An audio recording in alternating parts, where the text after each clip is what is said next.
చాలా సమయం అవుతుంది కాబట్టి అందరం కూడా బైబిల్ తెరిచి కొరింథీయులకు రాసిన పిల్లరా రెండవ పత్రిక,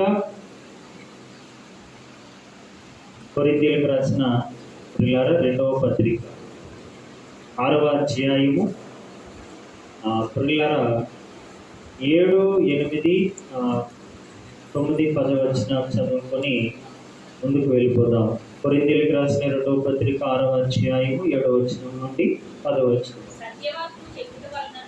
సత్యవాక్యము చెప్పుట వలను దేవుని ఫలము వలను కుడి ఎడముల నీతి ఆయుధములు కలిగి ఘనత ఘనతాల వలను సుకీర్తి దుష్కీర్తుల వలను దేవుని పరిచారకులమై ఉండి అన్ని స్థితులలో మమ్మును మేమే మెప్పించుకొనిచున్నాము.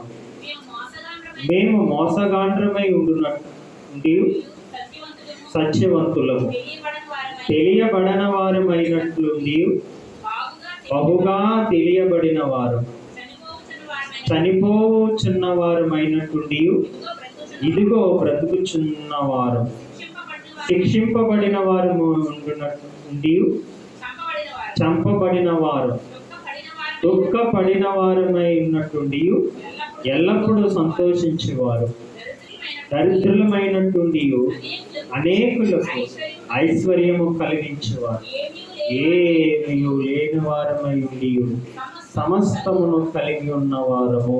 ప్రార్థన చేద్దాం. పరిశుద్ధుడైన మా ప్రభువా, నిరంతరమును స్తోత్ర అర్హుడవు నీ ఒక్కడవే తండ్రి. మరి నీకున్న ఘనత మహిమా ప్రభావములు మరి దేనికి లేవు ప్రభువా. మరి ఇంత గొప్ప నామమును మరి మధ్యాహ్న వేళలో మమ్మల్ని సమకూర్చి మరి నీ విలువైన మాటల ద్వారా మేమందరము కూడా బలపరచబడడానికి, స్థిరపరచబడడానికి, అనేకమైన వాటిని దిద్దుకొనటానికి, అనేకమైన వాటిని తెలుసుకొని ఇంకా నేను బలముగా ఆరాధించుకోవడానికి మీరు మాకు ఇచ్చిన మంచి సమయాన్ని బట్టి నీకు వందనాలు తండ్రి. మరి చక్కగా బిడ్డలు ఇచ్చిన సాక్ష్యాలు మీరు విన్నారు.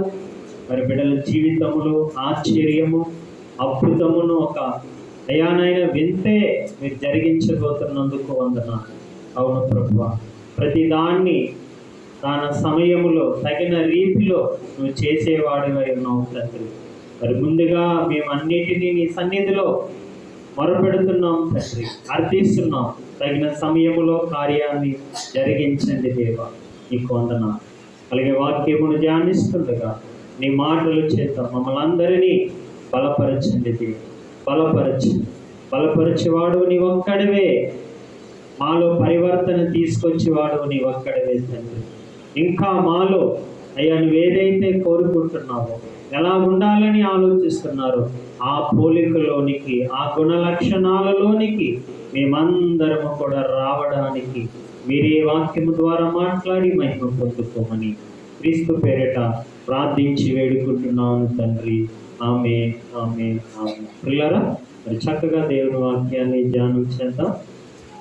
దేవుడు ఉన్నవాడు, అనువాడు, అందరికీ చాలిన దేవుడు. మరింత గొప్ప దేవుణ్ణి కలిగి ఉండటము మరి మనందరికీ చాలా చాలా మంచిది.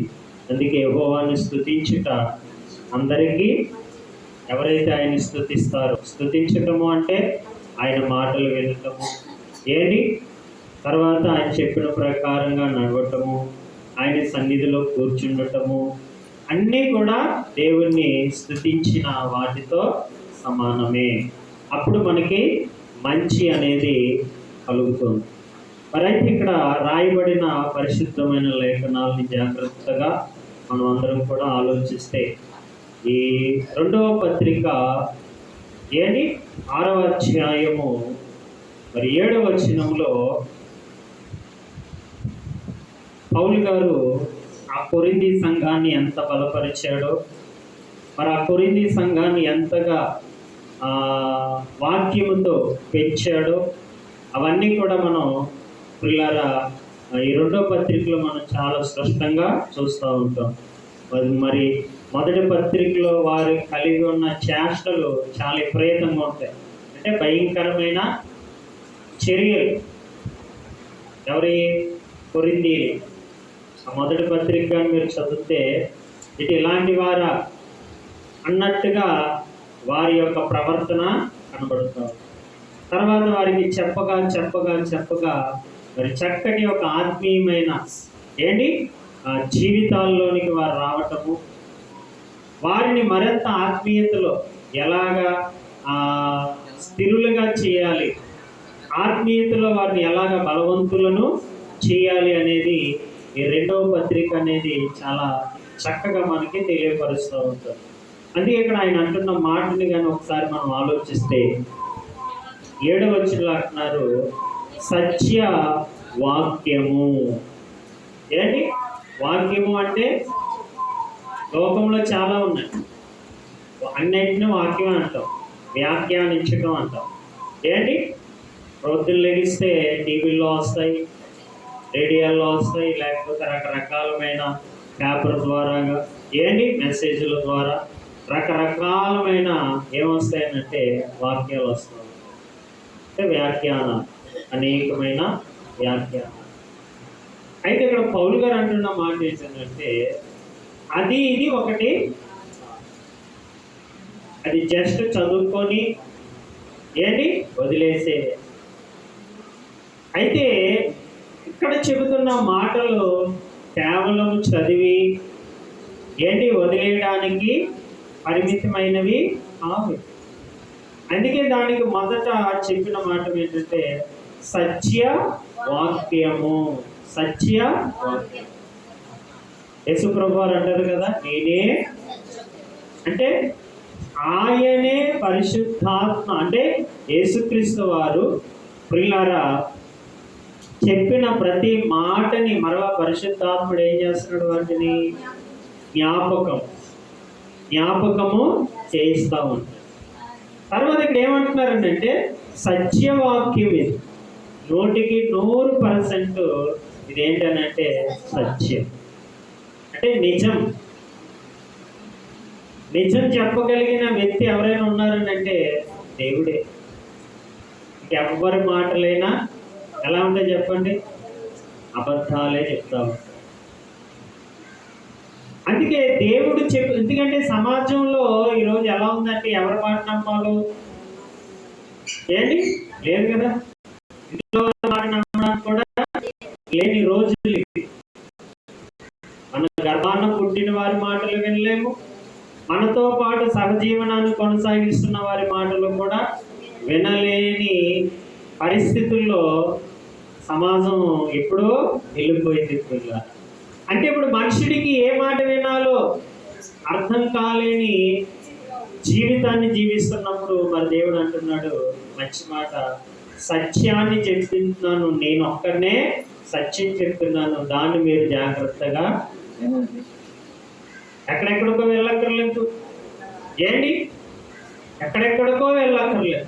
మీ చేతుల్లో ఉన్న పరిశుద్ధ గ్రంథాన్ని చదివితే ఇందులో రాయబడిన ప్రతి మాట కూడా ఏమైందనంటే సత్యము. మంచి మాట వినడం వల్ల మనిషికి ఏం కలుగుతుందండి? ఆరోగ్యము, ఆయుష్ కలుగుతాం.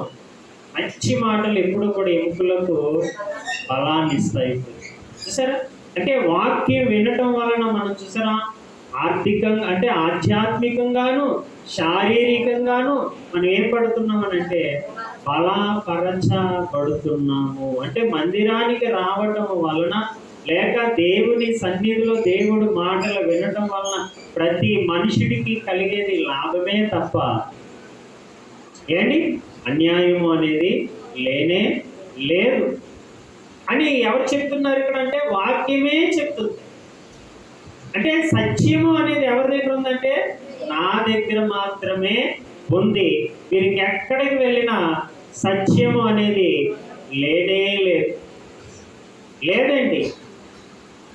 సత్యము లేక ఈరోజు ప్రజలు ఏమవలేకపోతున్నారని అంటే ప్రభావితం చెందలేకపోతున్నారు. అదే కానీ చెప్పిన మాటలో సత్యం ఉందనుకోండి అన్నీ పెరుగుతాయి కదా. ప్రేమలు పెరుగుతాయి, తర్వాత ఆప్యాయతలు పెరుగుతాయి, ఒకరి మీద ఒకరికి నమ్మకాలు కుదురుతాయి, అన్నీ కలిగించేది ఏదనంటే సత్యం చెప్పడం వల్లే అన్నీ కలుగుతాయి. కానీ ఈరోజు సత్యము లేకపోవడం వల్ల అన్నీ కూడా తెగిపోయాయి. అన్ని బంధాలు ఏమైపోయాయి? పూర్తిగా ఏమైపోయాయి అంటే తెగిపోయాయి. అది చెప్పేది నిజం చెప్తున్నాడు, అబద్ధం చెప్తున్నాడు అన్నట్టుగా వచ్చేసింది ఈరోజు. అంటే అంతగా చూడండి, అసత్యము అనేది లోకాన్ని ఎంతగా నడిపిస్తుందో. సామాన్యుడు మొదలుకొని సామంతుడు వరకు అందరి నోట చెప్పే మాటలు ఏంటంటే అబద్ధాలే. ఏంటి తెలుసు కదా మనకి. ఒక వ్యాపారస్తుడి దగ్గరికి వెళ్ళామంటే వాడు అబద్ధమే, ఒక రాజకీయ నాయకుడి దగ్గరికి వెళ్ళామంటే ఆయన అబద్ధాలే. అబద్ధం చెప్పని వారు ఎవరు సమాజంలో కనబడతలేదు. మంచిగా ఒక మాట చెప్తాడు, కనవయ్యండి అంతేనా? అన్ని ఇంకా వేస్ట్ మాటలే చెప్తా ఉంటారు. కానీ యేసుక్రీస్తు వారు లేక బైబిల్లో ఉన్న మాటల్లో ఒక్కటైనను ప్రియులారాయన అబద్ధము చెప్పజాలని వాడు. అందుకే ఏంటి పౌలు గారు అంటున్న మాటలు కానీ ఆలోచిస్తే సత్యవాక్యము అంటే మీరు 100% నమ్మవలసిన మాటలు ఏవైనా ఉన్నాయనంటే అదిగో ప్రభు అయిన యేసుక్రీస్తు వారు చెప్తున్న మాటే. ఆ మాట మీరు ఎప్పుడైతే నమ్ముతారో దానివల్ల మనకి ఏం కలుగుతుంది అంటే నమ్మిక. ఇంకా వినాలి, ఆయన ఇంకా చెప్పాలి, ఇంకా ఆయన కోసం నేను బ్రతకాలి అనే కుతూహలం ఎవరిలోకి వస్తుందనంటే సత్యము వినేవారిలో వస్తూ ఉంటుంది. కానీ ఈరోజు సమాజంలో చాలా మంది రక్షించబడకపోవడానికి, సరైన ఆత్మీయతలోనికి రాకపోవడానికి కారణాలు ఏంటంటే ఎక్కువ శాతం అసత్యమైన మాటలే. అంటే బైబిల్ పట్టుకొని కూడా చాలా మంది ఏం చేస్తున్నారు అంటే లేనిపోని మాటలు చెప్పడం వలన బైబిల్ అంటే ఇంతే కదా, దేవుడు అంటే ఇంతే కదా, సన్నిధి అంటే ఇంతే కదా అనేది అన్నీ కూడా ఎలా తీసుకున్నారంటే తేలిగ్గా. అర్థమైంది? భక్తి అంటే రోజు ఏమైపోయిందంటే తేలిగైపోయింది, చాలా తేలిగైపోయింది. ఒకప్పుడు భక్తి అంటే వణికిపోయేవారు, అవును కదండి. చాలా వణుకు వచ్చేసేది, అమ్మో దేవుడి మందిరమా బాబోయ్ ఏంటి ఎంత భయం వచ్చేసేదో. కానీ ఈరోజు అలా లేదు కదా.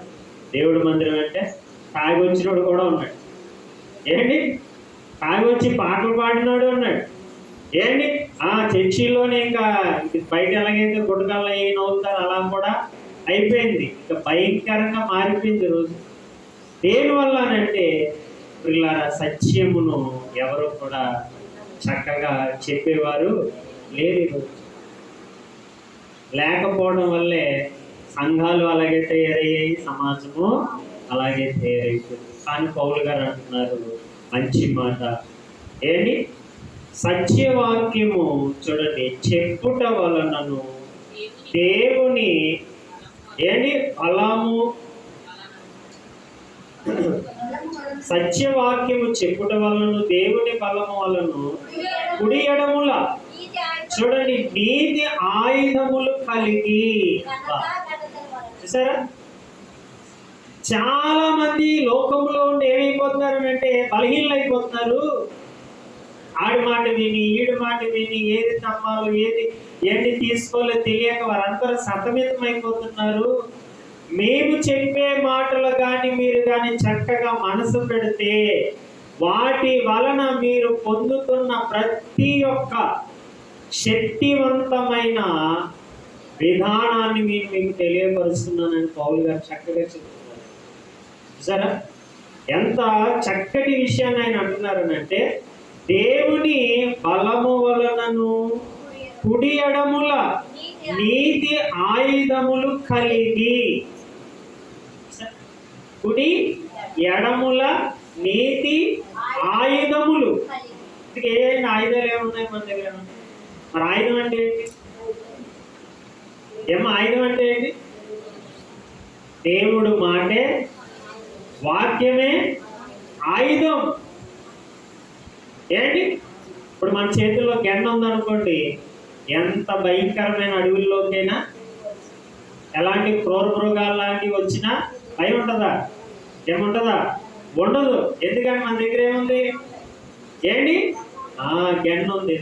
దాని ద్వారా దేన్నైనా చంపగలం, చీల్చగలం అనేది ధైర్యంతో వెళ్ళిపోతుంది. అలాగే సమాజంలో ఏమున్నాయి? అడవిలో ఉన్న క్రూర మృగాల కంటే భయంకరమైన ఏమున్నాయి లేవా? మృగాలు ఉన్నాయా? ప్రేమగా మాట్లాడతారు, చక్కగా గొంతుకుని ఏం చేస్తారండి? సమాజం ఎలా ఉంది? చక్కగా మాట్లాడతారు, చక్కగా తీసేస్తారు తలలు. చూసారా? అందుకే దేవుడు మనతో అంటున్నాడు, అయ్యా లోకము మిమ్ములను చంపుతుంది, లోకం మిమ్ములను పతనం చేస్తుంది, లోకం మిమ్ములను వ్యర్థులుగా మార్చేస్తుంది. అయితే మీరు ఏది కలిగి లోకంలో బ్రతకాలనంటే కుడి ఎడముల. మనం ఎలా వెళ్తాం? కుడికి వెళ్తాం, ఎడముకి వెళ్తాం, తూర్పుకి వెళ్తాం, పడమరకి వెళ్తాం. అన్ని చోట అంటే మనం ఎవరు? సంచారకులం. ఒక చోట ఉండేవారు కాదు కదండి. మనం ఎవరమే? సంచారకులం. ఏంటి మన జీవనం? ఏంటి? పొద్దున్న లెగిస్తే సంచారకులం, తిరుగుతూ ఉంటాం, వస్తూ ఉంటాం, వెళ్తూ ఉంటాం. మరి వెళ్తున్నాం, వస్తున్నాం అంటే ఏమీ లేకపోతే మరి ఏదైనా మన మీద దాడి చెయ్యొచ్చు. చెయ్యదని ఏమైనా ఉందా? ఏమైనా ఉందా? చూసారా? అందుకే ఆయన ఏమంటున్నారనంటే ఏంటి? నీతి ఆయుధములు కలిగి. ఏ ఆయుధం అంట? ఈ నీతి అనే ఆయుధాన్ని కలిగి ఉండాలి. ఎప్పుడు పట్టుకొని వెళ్తా ఉండాలి. ఎక్కడికి? నువ్వు జీవించే బ్రతుకు కాలమంతయు ఆ నీతి ఆయుధమును పట్టుకునే బయటికి వెళ్ళాను కదా, ఇంట్లో అక్కర్లేదు అంటావా? మరి ఇంట్లో లేడా మోసగాడు? ఏంటి? ఓన్లే ఇంట్లో మోసగాడు ఉన్నాడు, బయట ఉన్నాడు మోసగించాడు అనుకోండి. ఏంటి? బయటకు వెళ్ళినప్పుడు ఆ ఆయుధాన్ని వదిలేసి వెళ్తే ఏమవుతుంది అంటే బయట ఉన్నాడు శత్రువు. ఏంటి?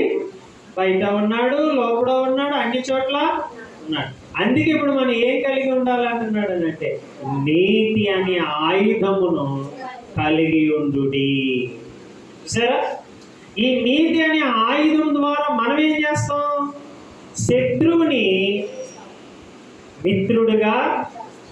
ఇప్పుడు మనకి ఎవరు శత్రువు లేడు, జాగ్రత్తగా. మనకి ఎవరైనా శత్రువులు ఉన్నారా? మనుషుల్లో నేను ఎవరైనా ఉన్నారా? కొన్ని పెట్టుకున్నారా? చూసారా? ఇప్పుడు ఆ శత్రువు మన దగ్గరికి దాడి చేయడానికి వస్తూ ఉంటాడు. అంటే ఇది ఇంకొక కోణంలో ఆలోచిస్తే, అంటే ఒక శత్రువు ఉన్నాడు, వాడి దగ్గర మనం ఏది ఉపయోగిస్తాం? నీతి ఆయుధములు ఉపయోగిస్తూ ఉంటాం. ఏంటి? మరి ఆ శత్రువుని, అంటే మనుషుడు అనే శత్రువులు కూడా చాలా మంది ఉంటారు. మరి వీరిని కూడా మనం ఏం చేయాలి? చంపాలా? ఏంటి? బ్రతికించాలా అనేది మనం ఆలోచిస్తే బైబిల్ చెప్తున్న మాట ఏంటంటే, అయ్యా నీకు శత్రువు అనేవాడికి ఎవరు ఉండడానికి సరే, ఎవరు ఉండకూడదు? లోకంలో ఎవడున్నాడు? ఆ శత్రువు ఎవడు? దుష్టుడు, అపవాది. ఈ అపవాది వేసే బాణాలు, అపవాది ఏంటి రకరకాలుగా మనల్ని ఏం చేస్తాడు అంటే మోసగించడానికి ప్రయత్నిస్తూ ఉంటాడు. వాడి చిక్కుల్లో మనం పడకుండా, వాడు వేసే ప్రతి ఏంటంటారు వాటిని, వల చిక్కకుండా మనం తప్పించబడుతూ ఉండాలి. ఏంటి? అనేకమైన వారిని మనం కదలిక రప్పించాలని అంటే నీతి ఆయుధములను కలిగిన వారిగా. చూసారా? మన వస్తున్న మన అనేకమైన వారు మనల్ని ఈరోజు ఎదిరించేవారు లేరా? ప్రేమించేవారు ఉన్నారు. మీ రోజు ప్రజలు ఎలా అయిపోయారనంటే, యేసుప్రభు వారు నమ్ముకున్నామంటే ఇక మనం వాడికి యాంటీ అయిపోయాం, అంటే శత్రువు అయిపోయాం. ఎవరు నమ్ముకుని ఉంటే? దేవుడు నమ్ముకున్నాము అని చెప్పితే చాలు, ఎదటివాడు మనల్ని ఎలా చూస్తున్నారని అంటే శత్రువుగానే చూస్తారు. చూసారు ఎలాగైపోయింది సమాజం? అంటే అంత దారుణంగా మలిచేసారు. ఏంటి చివరికి ఇంట్లో వాడు కూడా అలాగే తయారైపోయాడు. ప్రభువును కలిగి ఉన్నాము, నిజమైన దేవుణ్ణి ఆరాధించుకుంటున్నాము, సన్మార్గములలో నడుస్తున్నామని ప్రియులారా మనం చెబితే మనల్ని ఇప్పుడు ఎలా చూస్తుందంటే సమాజము శత్రువులాగా. మరి ఇప్పుడు ఆ శత్రువుని మనం ఏం చేయాలి? సరే, నీతి ఆయుధమును వారి దగ్గర ఏం చేయాలి? ఉపయోగించాలి. వాడు మనల్ని శత్రువుగా చూసినా మనం మాత్రం వాడిని మిత్రుడిగానే చూడాలి. అదే అండి సత్యవాక్యానికి ఉన్న గొప్ప విధానం. చూసారా? అందుకే లేఖనాల్లోంచి ఇంకా కొంచెం కిందకి వెళ్తే విలువైన మాటలు మనకి కనపరచబడుతున్నాయి. ఏంటి చూడండి, కలిగి చూడండి, ఘనతల వలను, సుకీర్తి దుష్కీర్తుల వలను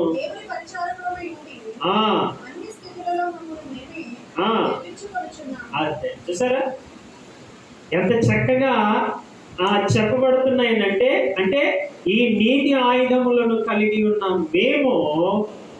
ఏం చేస్తున్నాం అనంటే కిందకు వచ్చాడు అన్నాడు, ఘనతల వలనను.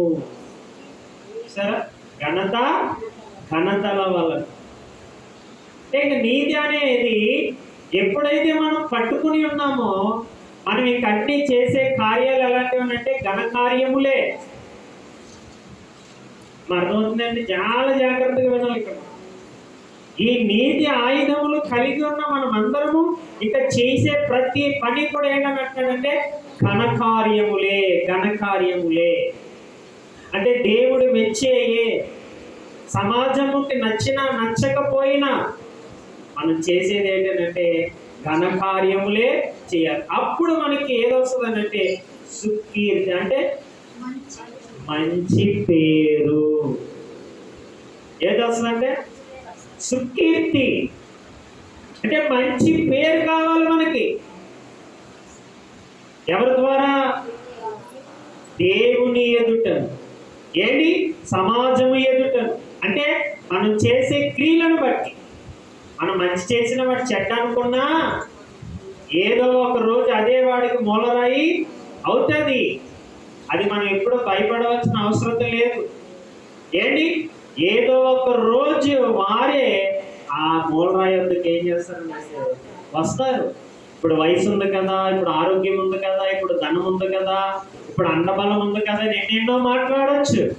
కానీ ఒకానొక రోజున వారు ఆయన శరణం వేడక తప్పదు. అర్థమైందండి?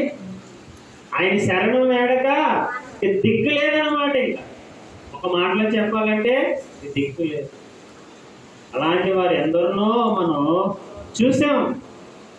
ఎందరో చరిత్రకారులు, ఎన్నో సామ్రాజ్యాలు ప్రియులారా దేవుణ్ణి ధిక్కరించే తర్వాత ఆయన ఎదుట సాష్టాంగ నమస్కారాలు చేసే ప్రియులారా. అయితే మనం మాత్రం సుకీర్తిని కలిగిన వారమై, అంటే తప్ప వాడు అలా అంటున్నాడు, వీడు ఎలా అంటున్నాడు, ఏదేదో అంటున్నారు సమాజంలో అనేసి మనం చెదిరిపోకూడదు, మనం బలహీనలం అవ్వకూడదు. మనము దేవుడు మనకిచ్చిన నీతి ఆయుధములు ఏనాడు చేతాడుకోకూడదు. అలాగే పట్టుకొని ఉండాలి, ఆ సుకీర్తిని కాపాడుకుంటూ. సరే, భక్తి అంటే ఎంత కష్టముతో కూడిందో. కానీ ఈరోజు ఏమైపోయిందంటే భక్తి సులువు అనుకున్నారు. సులువు అనుకునేవాడికి ఎవరికి అర్థం కాలేదు. బైబిల్ చాలా కష్టం. భక్తి అనేది అన్నిటికంటే కష్టమైనది ఏదైనా ఉందంటే భక్తి అనేది. అంటే బైబిల్ బాగా అర్థం చేసుకోవడం చాలా కష్టం. ప్రార్థన చేయగలవు, ఏంటి సువార్త ప్రకటించగలవు, కానీ బైబిల్ చదవటం అంటే చాలా కష్టం. అంటే దేవుడి మాటలు అర్థం చేసుకోవడం అంటే చాలా కష్టం. అలాంటి కష్టం గుండా మనం ఏం చేయబడాలంటే ముందుకి సాగాలి. అందుకే చూడండి, ఏప్రిల్ రాసిన పత్రికలో మన పూర్వీకులు ఎలాంటి వారో అక్కడ చెప్పబడుతుంది. ఏంటి ఇబ్రీ పత్రిక 11వ అధ్యాయము 33వ వచనాన్ని చదువుదాం. ఏంటి సరే అండి, ఎవరు వారు? మనకంటే ముందు దేవుణ్ణి కలిగి ఉన్నవారు. ఎవరండి? మనకంటే మనం ఉంటారు కదండి, మన పితరులు లేరా? పితరులు లేకుండా మనం వచ్చేసామా? లేదు కదా. వారు ఎలాంటి భక్తి చేశారో ఇక్కడ గ్రంథకర్త మరలా మనకి తెలియపరుస్తున్నాడు. ఎందుకంటే మనం ఏమైపోతున్నాం? బలహీనం అయిపోతున్నాం.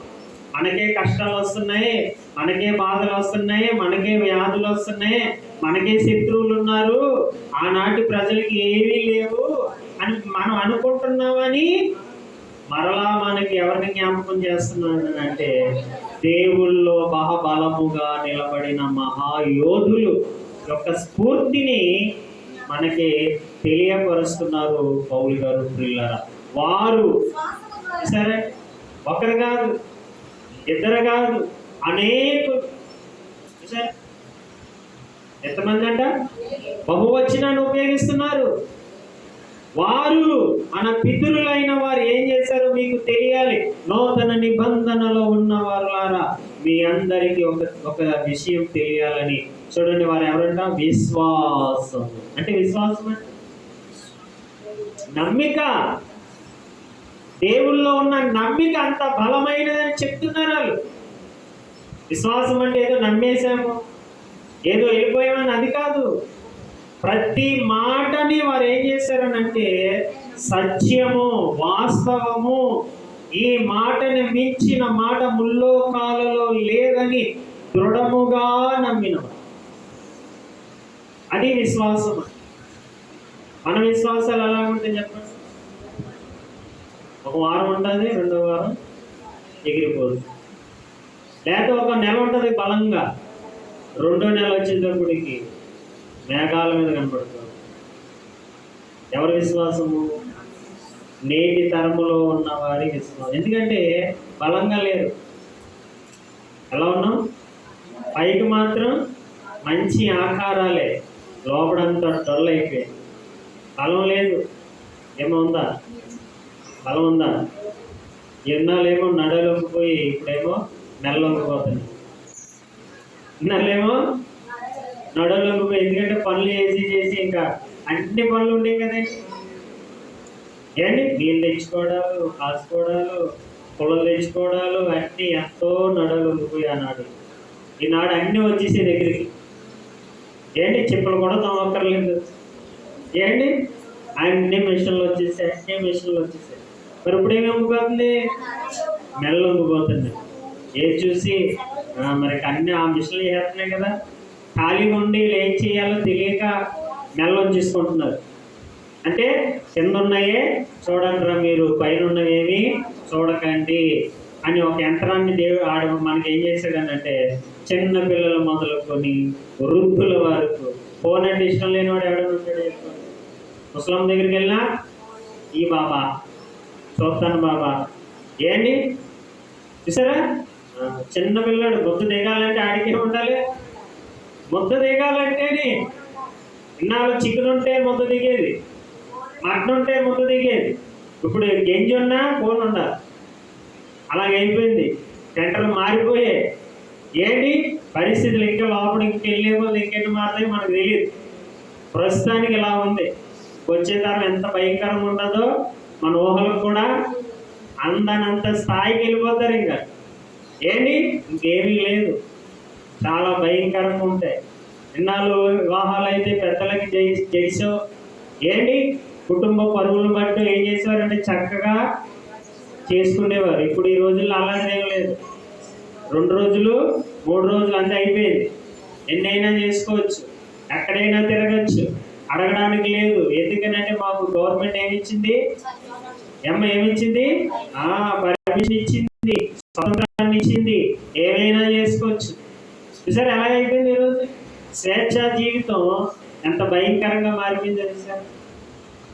ఒకప్పుడు స్వేచ్ఛ ఇవ్వలేదు అమ్మ నాన్న, అందుకే చక్కగా ఉన్నారు. ఈరోజు స్వేచ్ఛలు ఇచ్చి ఏం చేశారనంటే చెడగొడేశారు మొత్తం. ఏంటి మొత్తం చెడిపోయింది. అందుకే పిల్లల కన్న తండ్రి దగ్గరికి వచ్చేస్తే మళ్ళీ ఆ విలువలన్నీ చక్కగా పెరుగుతూ ఉంటాయి. ఈయన దగ్గర కూడా లేవా అంటే ఇంకా చెప్పక్కర్లేదు. అందుకే దేవుడు విలువలతో కూడిన భక్తిని ఏంటి అన్నీ నేర్పుతూ ఉంటాడు. తల్లి దగ్గర ఎలా ఉండాలో అన్నీ బైబిల్ ఇంకా తొక్క తీసేస్తుంది అనమాట. గట్టిగా చెప్పాలంటే చిత్తం కొడేస్తుంది. చిన్న లేదు పెద్ద లేదు. పొల్లులో కూడా తప్పకూడదు అన్నాడు. ఎందులోని పొల్లేండి ఆ కింద తావత్తు ఉంటుంది. ఆ పొల్లు కూడా ఏం చేయకూడదంట. తప్పితే ఎవరు ఊరుకోరు? తండ్రి అయిన దేవుడు ఊరుకోడు. ఎందుకనంటే ఆయన చేతుల్లోనే మనం ఉన్నాం. తీసేస్తానంటాడు.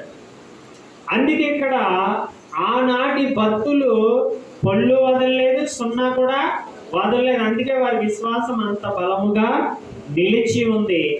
ఆ కలిగి ఉన్న విశ్వాసముతో వారు ఏం చేశారో చక్కగా మనకి చెప్తున్నారు. రాజ్యములను జయించిరి. రాజ్యం అంటే సాతాన్ని కూడా ఒక రాజ్యమే కదండి. అది కూడా చిన్నది కాదు కదా. ఆ రాజ్యం కూడా చాలా విస్తరించిపోయింది. ఏంటి ఆనాడు శత్రువుల యొక్క రాజ్యాలు చాలా బలమైన కోటలు, బలమైన వారు, ఉన్నత దేగులు, ఏంటి భయంకరమైన ప్రజలు. అలాంటి రాజ్యాలను ఏం చేశారంటే వారు దేనితో? సత్యము అనే మాటతో. దేంతో నమ్మారు. ఇదిగో మీ ఎదుటి ఎవడు నిలవడు, నేరడు, నిన్ను నడిపించే యెహోవాను నేనే అనే మాట వారు నమ్మారు. అది హృదయంలో పదిలంగా దాచుకున్నారు. అడుగు వేస్తే అదే మాట, అడుగు తీస్తే అదే మాట, కనురెప్ప పడితే అదే మాట, కనురెప్ప తెరిచినా అదే మాట వారి జీవితాలు. అందుకే వారు ఎదుట రాజ్యాలు కూడా ఏం చేయలేదంటే నిలబడలేకపోయారు. సరేండి, రాజ్యాలండి ఒకడిద్దరు కాదు. రాజ్యం అంటే అండబలం ఉంటుంది, ధనబలం ఉంటుంది, అన్ని రకాలుగా కూడిన దాన్నే రాజ్యము అంట. అలాంటి రాజ్యాలను కూడా వీరు ఏం చేశారంటే పిల్లరా జయించారు, ఓడించారు. మా భక్తి ఇది, మేము కలిగి ఉన్న శక్తి ఇది అని వారి కంటికి కనబడే రీతిగా పిల్లరా వారి నీతిని కనుపరిచారు. జాగ్రత్తగా రాజ్యాలు జయించేశారని అంటే ఏదో దేవుడు ఉన్నాడు కదా వెనకాతల మేము ఏది చేసినా చేస్తాడంటే చాలా పొరపాటు. దేవుడు ఎప్పుడు తోడుగా ఉంటారు? ఎప్పుడు ఉంటాడు? ఇశ్రాయేలు నా ప్రజలే అని చాలా ఇష్టం వచ్చినట్టు నడిచారు అనుకోండి, ఎవరుండరు. తీసుకెళ్ళిన ఆయనే మళ్ళీ ఏం చేస్తాడు? వదిలేస్తాడు. అందుకే కింద ఆ మాట రాయబడుతుంది.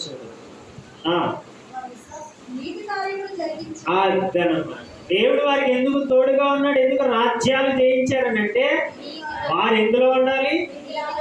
నీతి కార్యాలే చేయాలి. ఇప్పుడు మన దేవుడైన ఎంతో గొప్పవాడు, అంతా ఇంత అని మనం అంటాం ఏంటి. అయితే మనలో కూడా ఏముండాలి? నీతి ఉండాలి. నీతి లేకుండా మా వాడు అంతటి వాడు ఇంతటి వాడు అంటే ఏంటి ప్రయోజనం? ఏమైనా ఉందో చెప్పండి. ఏమీ లేదు. ఆయన కనపరచడం వ్యర్థమే ఇంకా మనలో నీతి లేకుండా. అందుకే ఆనాడు వారు జయించడానికి మూలం ఏంటో చెప్తున్నాడు ఇక్కడ.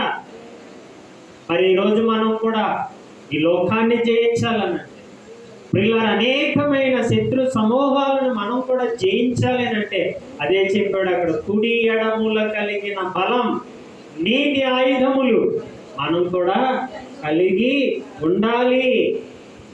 ఆ నీతి అనే ఆయుధాలు మనలో లేకపోతే నువ్వు వెళ్ళే ప్రతి స్థలం అపజయమే. తృప్తి లేదు, తృప్తి ఉండదు ఇంకా మన జీవితాలు. ఎంత ప్రార్థించినా తృప్తి అనిపించదు, నువ్వెంత బైబిల్ చదివినా తృప్తి అనిపించదు. పిల్లలు ఎప్పుడు మనకి జయం వస్తుందని అంటే నీతి కార్యము అంటే దేవుడిచ్చిన ప్రతి మాట నీతి. నీతి కలిగిన మాటలే మనం ఏం చేయాలి ప్రియులారా, ఏంటి ఉచ్చరించాలి, ముందుకు సాగలేదు అంటాడు. నీతి కార్యములను జరిగించుచు ఒకడే ఇద్దరు మళ్ళీ ఆయన అన్నాడు కదా బహువచన, వారు నీతి కార్యములను జరిగించిరి. ఏం చేశారంట అంటే చేసిరి అలాగే ఉన్నారు. దేవుడు ఎలాగైతే చెప్పాడో అలాగే.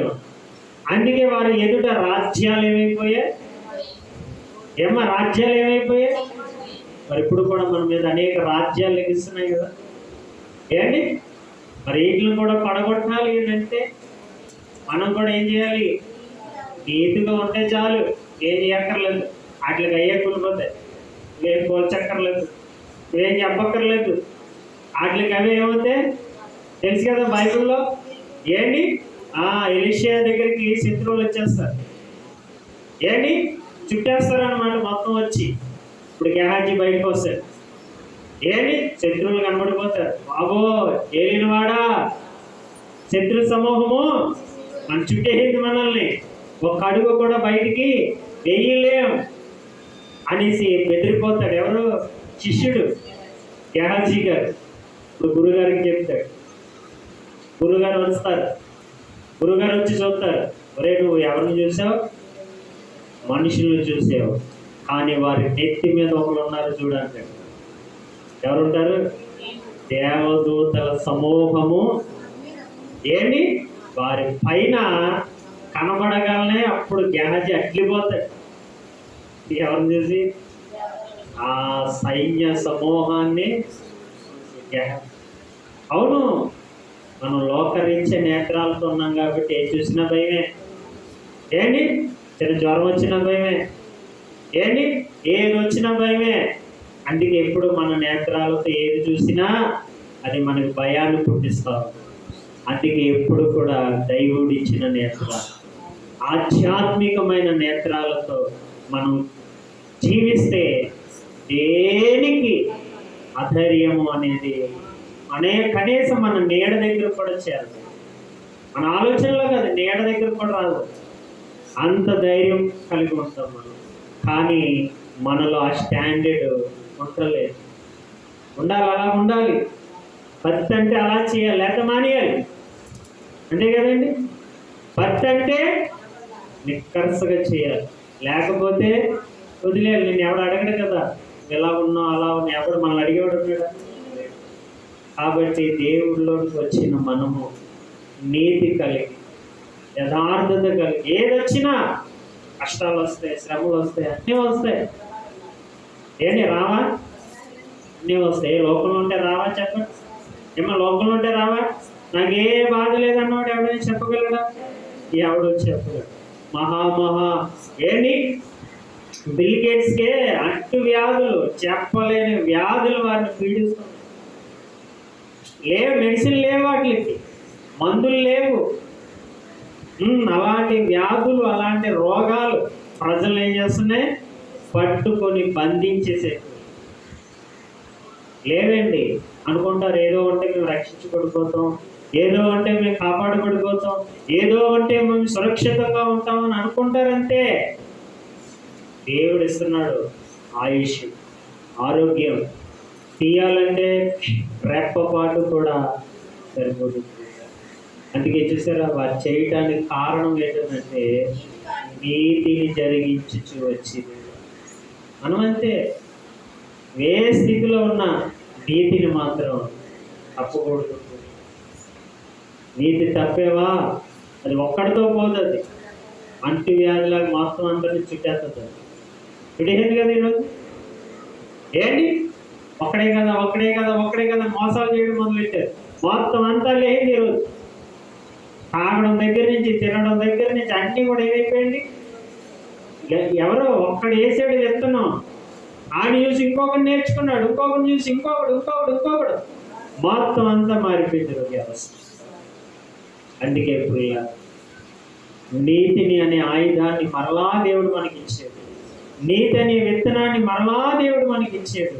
వేయండి, నాటండి, దాన్ని మహావృక్షాలుగా మార్చండి, అప్పుడు మీరే అగ్ని కణములుగా మారిపోతారని ఉందండి బైబిల్. ఈ మాట చదువు అక్కడికి వెళ్దాం. ఏంటి చూసారా? వాగ్దానములను పొందిరి. దేనిని బట్టి? నీతి క్రియలను బట్టి. మా వాగ్దానాలు ఏమైపోతే స్వతంత్రించుకుంటాం. ఏదంటే దేవుడు గొప్పోడు, దేవుడు శక్తిమంతుడు, సముద్రానికి ఈ మాటలు ఉంటే అవదు. ఏదుంటే అవుతాయి అట? నీతిని జరిగిస్తేనే మనకు వాగ్దానాలు అనేవి దగ్గరగా వస్తాయి. అమ్మా ఏ నోళ్ళంట? సింహాల నోళ్ళంట. అడవిలోకి వెళ్ళి మూసేయడం కాదు, మనుషులు నోళ్ళు ఎలాంటివి? మింగేస్తారు కదండి. ఏం చేస్తారా? మింగేస్తారా? పొదులు పెడతా ఉంటారంట నాలుగుకి. ఏం పెడతారు? నాలుగుకి రకరకాల రుచులు ఎందుకు పెడతారు? ఈరోజు అపవిత్రమైన మాట్లాడటానికి. తిన్నాను ఒకే రుచులు ఉండి, అందుకే నిజం చెప్పేవారు. ఇప్పుడు నాలుగుకి ఎన్ని రుచులు ఉన్నాయి? అందుకే ఏమవుతున్నాయి ఏంటి? అవునా? ఇప్పుడు నాలుగుకి రకరకాల రుచులు పెడుతున్నారు. అందుకే నాలుగు అద్దు ఆపు లేకుండా ఇచ్చలు విడిగా అది మాట్లాడుతుంది. ఒకప్పుడు ఒకటే ఉండేది రుచి, అన్నం కూర ఏముండేది కాదు. ఇప్పుడు అన్ని రుచులు వచ్చాయి, నాలుగు కూడా మంచి పదును వచ్చింది. ఏంటి? కాబట్టి ప్రియులారా, దేవుడు చెప్తున్న మాటలు కానీ మనం బహు జాగ్రత్తగా ఆలోచిస్తే, సింహపు నోళ్ళను వారు ఏం చేశారు? అది ఎవడి నోరైన వాక్యం ఏం చేయగలదు? కూలి చేస్తుందండి. వాడిని చాలా నిమ్మనంగా చేసేస్తాం. ఏంటి? ఆనాడు తెలుసు కదా, యేసు ప్రభు వారు నీటి మీద సముద్రంలో ఉన్నప్పుడు ఏంటి అలలు, పెద్ద అలజడి, మాట మాత్రం అయినా సెలవీగా అదేమైపోయిందంట? సముద్రం ఏంటి? నది కాదు, మన దగ్గర ఉన్న చిన్న పాయి కాదు, మహాసముద్రము మీద వచ్చిన తుఫాన్ ఏమైపోయిందంట? చిన్నపోయింది. సరే, ఇక్కడ కూడా ఏంటంటే సింహాలు ఎలా ఉంటాయి చెప్పండి? కొంతమంది అరుపులకే చచ్చిపోతాం. ఏంటంటే అలాంటి గర్జనలు ఈరోజు లోకంలో వినపడుతున్నాయి. అయినా భయం లేదు. నాయనా నువ్వేం భయపడకు, నువ్వేం జడియకు, అవి అంతేరా కొంచేపే. ఏమంటాడు దేవుడు? కొంచేపే నాయన, అయినా నీకు వినపడుతుంది. అయినా దానిని నీకు వినపడకుండా ఏం చేస్తావు? అది ఎంత సింహమైనా కుక్క పిల్లలాగా మారిపోతారు. అది నీతి క్రియలు కలిగిన మనం. అంత ధైర్యం ఉంటుంది మనకి, అంత బలం ఉంటుంది. శరీర ఆకారంలో బలహీనులమే, ఆత్మలో మహాయోధులం. అది మన సామర్థ్యత. దాన్ని ఎప్పుడు కూడా మనం ఏం చేసుకోకూడదు అంటే పోగొట్టుకోకూడదు. మాటల చేతను, చూపుల చేతను, ఏ రకము చేతనైనా సరే. అందుకే పిల్లల కింద అంటున్నాడు అగ్ని బలమును. అగ్నిలో ఏముంది? అగ్ని అంటే ఏంటనుకుంటున్నారు? దేనైనా పిండి చేసేస్తుంది అది అగ్ని. అగ్నిలో ఏముంది? లోకరీత్యమైన అగ్నికే ఎంత బలం ఉంటే మరి మనం కలిగి ఉన్న దేవుడు ఎంతటి వాడండి? ఆలోచించండి ప్రియులారా. లోకంలో వేసే ఏ మంటలోనైనా, ఏ అగ్ని అయినా, ఏదైనా బూడిదైపోతుంది, కరిగిపోతుంది. మరి దేవుడు అగ్ని, ఆయన కూడా ఏమైనా మరి అదెంత బలం ఆలోచించండి. అందుకే ప్రియులారా అంటున్నారు ఏంటి? అగ్ని బలమును చల్లా. ఎందుకు అలా రెచ్చిపోతావు? ఎందుకు అలా మాట్లాడేస్తావు? డౌన్ అయిపోతావు. ఏం చెప్పినప్పుడు సత్యం, నీతి కలిగిన మన దగ్గర ఎవరైనా ఏమైపోవాలి? చిన్న పోవాలండి. ఏంటంట? అక్కదారులు. ఇలాగా ప్రియులారా వారు ఏం చేశారనంటే, ఇంకా కిందకి వెళ్తే చెప్తున్నారు. అది అమ్మ ఎలా ఉన్నారంట? అలా ఎలా ఉన్నారంట? ఒరే ఒక బుద్ధికి చంపేద్దాం, అదే కదా, ఒక ఏటికే తీసేసేవారు అని అంటారు వారు. అయితే దేవుడు వారిని ఏం చేశాడంట? బలపరచెను బలపరచెను. దావీదుని చూశాడు గొలియాతు, ఏంటి వీడెంత అన్నాడు. నేను అన్నాడా? ఆడెంత ఉన్నాడు? ఓ అజానుభావుడు, మంచి బలాచ్యుడు. ఏంటి దావీదు చూస్తే చిన్న గుంటుడు, చిన్నోడు కదా, చాలా చిన్నగా చూస్తాడు. అదే అంటున్నాడు చూసారు ఇక్కడ,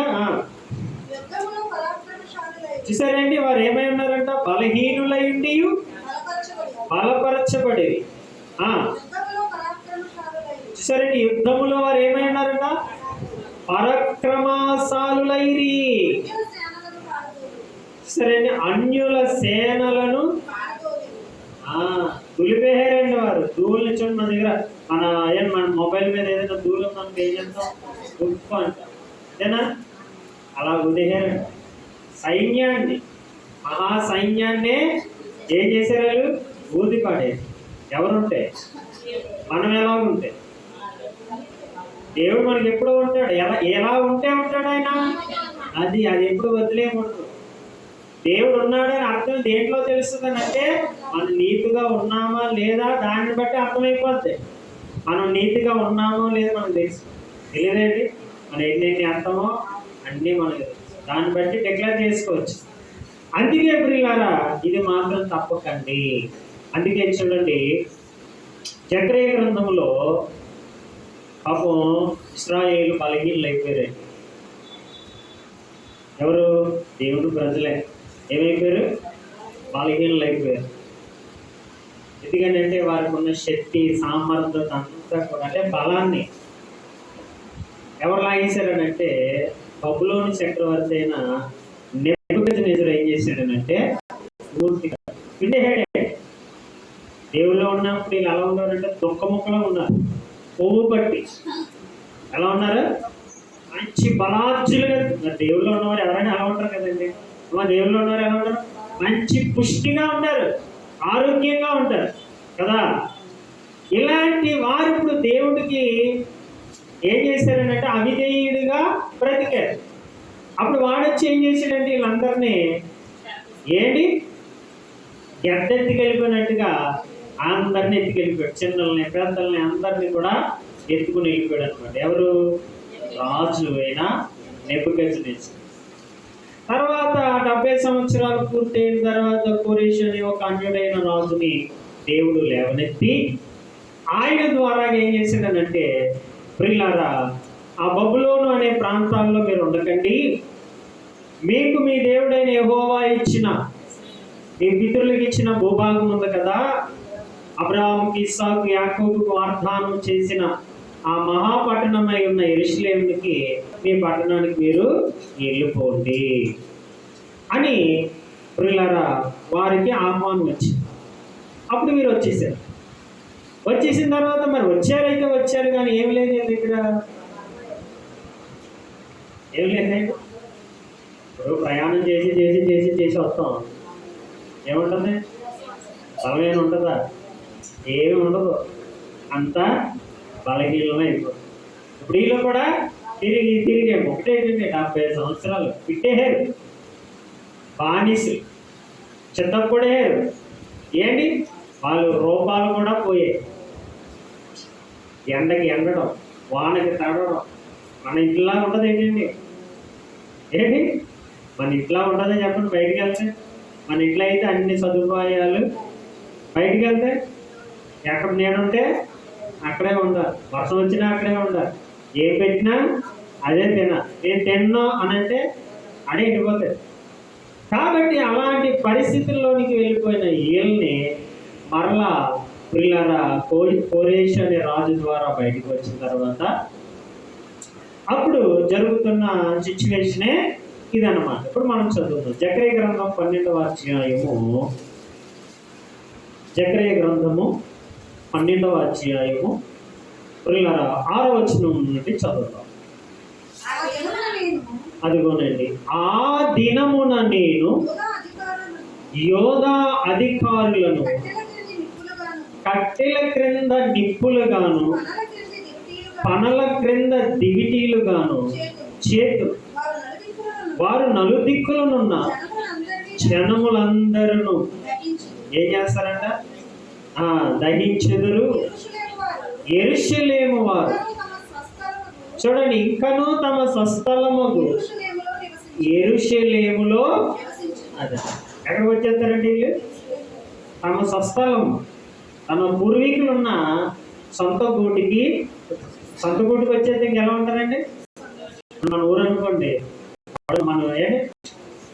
మన ఈద్ అనుకోండి, బయట ఎవడైనా తెల్ల నిలబడుతుంది. ఎందుకని? అది మందే. ఏమో మన ఇంటి దగ్గర మనకి బలం ఉంటుందా? ఉంటుందా? బయట ఇంటికి వెళ్తే బలం ఉంటుందా? ఏముండదు. అదే అనమాట. దేవుడు ఎప్పుడు కూడా ఆయన సొంత గూటికే మనల్ని నడిపించుకుంటాడు. ఎన్ని తిరిగినా ఆయన సొంత గూటికి ఏం చేస్తాడని అంటే, రానాయన, వచ్చేనాయన. తప్పిపోయిన కుమారుడు ఏంటి? అక్కడ బలహీనుడుగా ఉన్నాడు. నాన్న దగ్గరికి వెళ్తే ఏమవుతుంది అనుకున్నాడు? బలం వచ్చేది. చూసారా?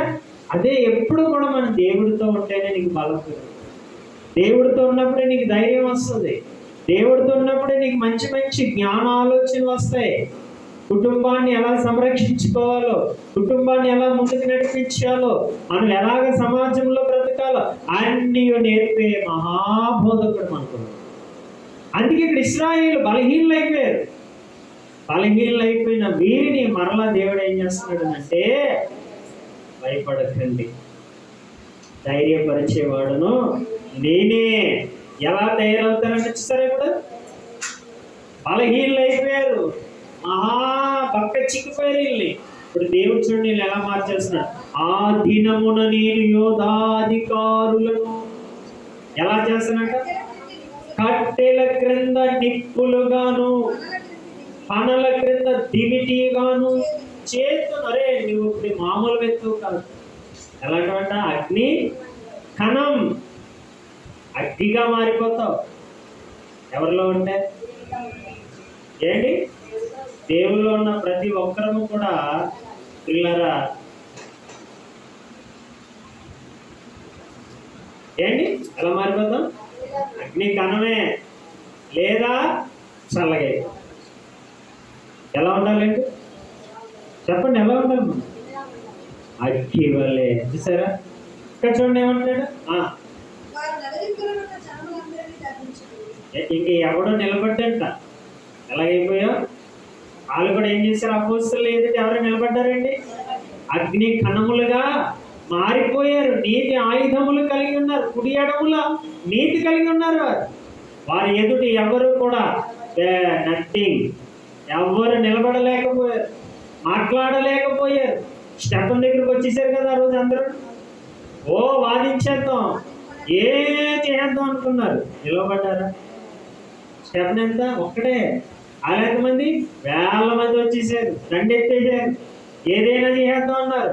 కానీ ఏం చేయలేకపోయారంటే, ఒక్కడు నిలబడలేక, సామర్థ్యత లేక, అప్పుడు మార్గాన్ని ఎంచుకొని బలహీనంగా ఆయన ఏం చేశారు? అన్యాయంగా చంపారు. చూసారా? బలహీనుడు చేసే పనులు. అందుకే మనం ఎవరమే? బలవంతులు, అగ్ని కణములు కలిగిన వారు. అందుకే పిల్లలు అంటున్నాడు, యెరూషలేము ఏంటి?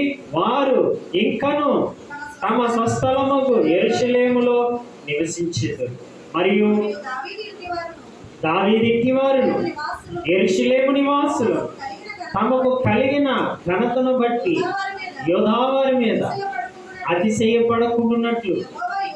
చూడండి, యెహోవా యోధావారిని మొదట రక్షించెను.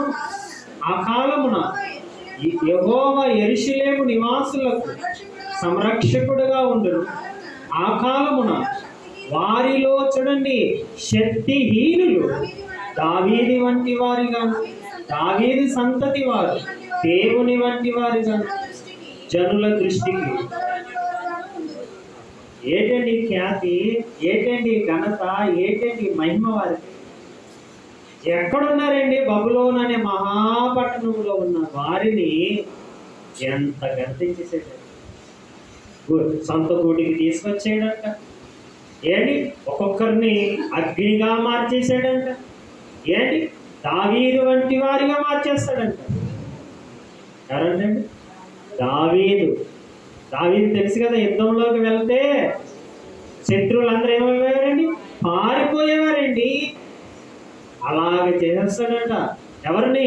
ఇశ్రాయేలు ప్రజలందరినీ. సరే, మరి మనల్ని చేయడా? అదే అంటున్నాడు చూడండి, ఎంత మంచి మాటలు ఉంటాయండి బైబిల్లో నిజంగా. కానీ అట్లా మనం సరిగా అర్థం చేసుకోవాలి. ఏంటి 8వ వచనంలో అంటున్నాడు, ఆ కాలమున యెహోవా యెరూషలేము నివాసులకు ఏమైనాడట? సంరక్షకుడుగా ఉండను. ఆ కాలమున వారిలో శక్తిహీనులు ఏమవుతారట? దావీదు వంటి వారిగా. దావీదు వంటి బలహీనులమే. ఒక్క ఆయుధము, నీతి ఆయుధం అనేది ఒక్కటి వస్తే చాలు, ఎలా మారిపోతుంది అంటే యుద్ధములో దావీదు అంటే బలార్జులం అవుతాం. దేవునికి ఇష్టలుగా కూడా దావీదులో 2 గుణాలు ఉన్నాయి కదా. యుద్ధములో ఆయన మించిన వాడు లేడు, భక్తిలో కూడా ఆయనకి సాటి అయిన వాడు. ఆ 2 కోణాల్లో కూడా మనం వచ్చేయగలం. ఎప్పుడు? నీతి అనే ఆయుధములు, సత్యం అనే వాక్యము మనలో పూర్ణంగా పిల్లరా ఉన్నప్పుడు. నిజంగా ఈ మాటలు చెప్పినప్పుడు నిజమా ప్రభువా? అవును. నువ్వు నమ్మితే, నువ్వు నిజంగా విశ్వసిస్తే దేవుని బలాన్ని ధరించిన వాడు. ఏంటి ఇంకేమన్నారు? ఏమో ఎలాగైపోతామంటే మనం ఎలాగంట అంటే దేవుడికి ఎలాంటి నీతి క్రియలు, నీతి గుణాలు కలిగి ఉన్నామో అలాంటి వారిగా మార్చేస్తాడండి. ఎంత గొప్ప ధన్యత అండి! దేవుని వంటి వారిగా. మనం ఏమైపోతామంట? ఏంటండి, యేసుప్రభు వారు ఈలా కనబడుతున్నాడు. ఏంటి, అపోస్తలుడు ఈలా కనబడుతున్నాడండి. సరే, అలాగ మార్చేస్తాడు ఆయన. అయితే మనం మాత్రం ఎలా ఉండాలంటే నీతి అనే ఆయుధాన్ని ఎప్పుడు పట్టుకునే ఉండాలి పిల్లలు. అందుకే పిల్లల దేవుని వంటి వారుగాను, జనుల దృష్టికి యెహోవా దూతల వంటి వారుగాను ఉందురు. చాలా అంటే ఎంతకంటే ఏం కావాలమ్మా? అందుకే కదా పౌలుని కూడా చూసి ఏమనేవారు? ఏంటి, పౌలుని చూసి ఏమన్నారు? దూత, భక్తిలో ఉన్న గొప్ప ఖ్యాతి అన్నమాట. కాబట్టి మనం నీతిని మాత్రం ఎప్పుడు విడవకుండా పట్టుకొని పిల్లలు ఎక్కడున్నా సొంత గూటికి వచ్చేస్తే మనకున్నంత ధైర్యము, బలము మరి ఎక్కడ ఉండదు. అందుకే పిల్లలు దేవుడు మనల్ని ఇంకా ఆహ్వానిస్తున్నాడు. రండి నా రక్షణ ఆనందములోనికి వచ్చేయండి. నా సొంత గూటికి మీరు వచ్చేస్తే దేవుని వంటి వారిగా అయిపోతామంట. ఏంటి తర్వాత? అగ్ని వంటి వారిగా అయిపోతామంట. నీకు ఆయుధములు పట్టుకున్న వారిగా అయిపోతామంట. ఏంటి సుకీర్తులు. ఏ కీర్తి అంటే ఇది? సుకీర్తి కలిగిన వారిగా మారిపోతాం. మరి యజ్ఞములను కలిగి ఉండాలంటే మనం నీతిలో ఉండాలి. దేవుడి మాటలు పూర్ణంగా దీవించుగాక. ప్రార్థన చేద్దాం.